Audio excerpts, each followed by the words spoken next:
Joining us now is Tracy Walder, former CIA officer and FBI special agent and a NewsNation national security contributor.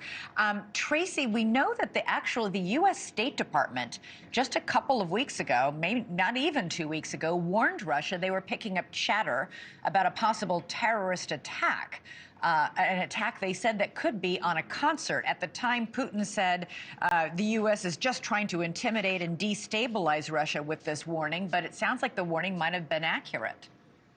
Well, thank you for having me, Elizabeth. And you're right. We have a duty to pass information that we get to any country, whether that country is a friend or a foe. Now, what that country chooses to do with the information obviously is solely up to them.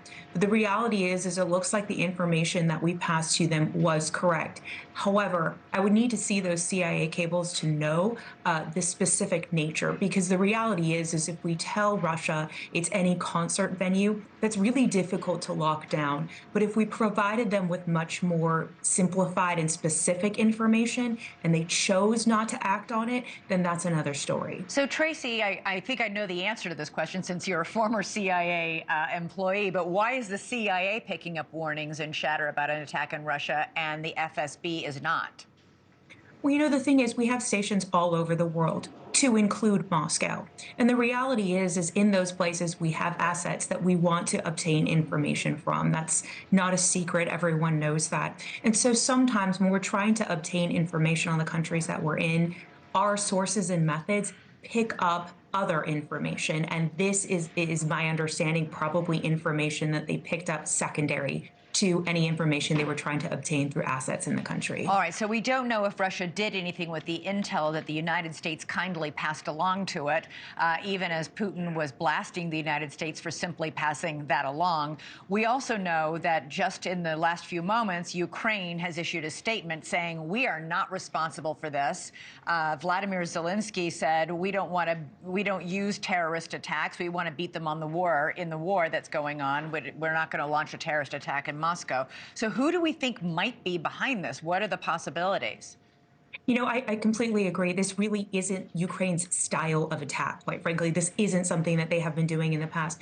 But if viewers remember back to 2002, we had an issue at a theater there as well. And that was a massive 3-day hostage taking, 850 hostages, 172 people killed. And that was the Chechens that was responsible for that.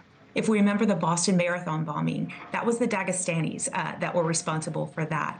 And here you have possibly the Ingush who might be responsible for this, but we also have an ISIS subsidiary in the Caucasus region as well. So in my opinion, I believe it's one of those 4 groups, perhaps the Ingush or ISIS. That's what my money's on. Yeah, I remember covering the attack in Beslan, Russia, which also the Chechens were behind. There's a long history of violence, and it does seem like it has to be one of these terrorist groups because just normal citizens. I mean, first of all, the video that I've been able to see online and places show very big machine guns and these terrorists coming in camouflage gear, pointing the guns and firing as they walk through the lobby. We know that firearms are strictly restricted in Russia. It's not easy to get a gun like that.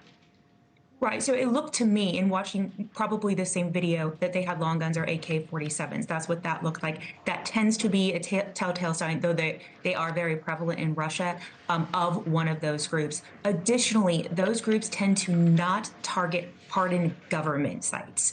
They tend to target civilian sites like theaters, concert halls, kindergartens. And so really in looking at the target, the weapons, and the type of attack that this was and how methodical it was, that's really why I think it's one of these 4 groups. Thanks so much for watching. Go to joinnn.com to find NewsNation on your television provider. And don't forget to click the red subscribe button below to get more of NewsNation's fact-driven, unbiased coverage.